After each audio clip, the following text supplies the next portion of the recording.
Good morning sir. आप सभी को Radhe Radhe. Today I will teach you active and passive voice of future indefinite tense.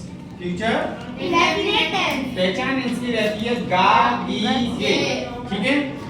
जब आप affirmative sentence बनाते हैं तो इसका फॉर्मूला ऑफ एक्टिव वॉइस रहता है, सबसे पहले आप लगाते हैं सब्जेक्ट। क्या लगाएंगे? सब्जेक्ट। सब्जेक्ट यानी आई और बी के साथ लगाएंगे सेल। क्या लगाएंगे? सेल। और बाकी के जो सब्जेक्ट बचे वो उनके साथ लगाएंगे विल।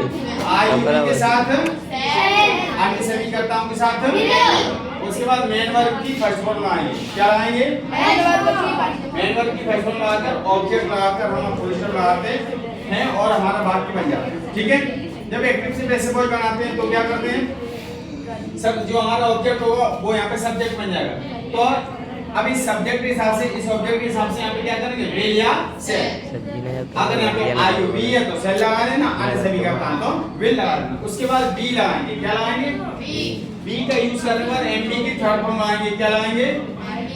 एमबी की थर्ड फॉर्म। मेन वर्ब की थर्ड फॉर्म लगाकर बाई का यूज करेंगे और बाई का यूज करने पर जो आपका सब्जेक्ट होगा वो आपका ऑब्जेक्ट बन जाए, ठीक है। जैसे कोई भी एक्टिव का वो सब्जेक्ट का ऑब्जेक्ट हो जाता है, ऑब्जेक्ट का सब्जेक्ट हो जाता है।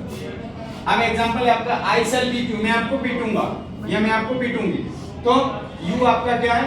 इसमें आई आपका सब्जेक्ट है, सेल आपका हेल्पिंग वर्ब है, बीट आपका मेन वर्ब है और यू आपका ऑब्जेक्ट है। अब ऑब्जेक्ट में यहाँ पे सब्जेक्ट में आएंगे तो यू लगाया हमने, यू के बाद इधर आई था तो सेल लगाया, यू के साथ क्या लगाया? विल।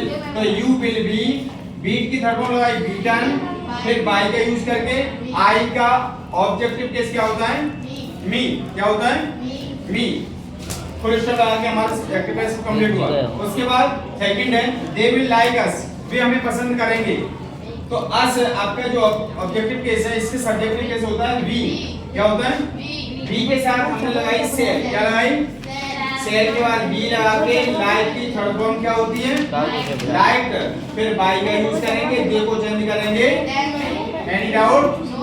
Any problem?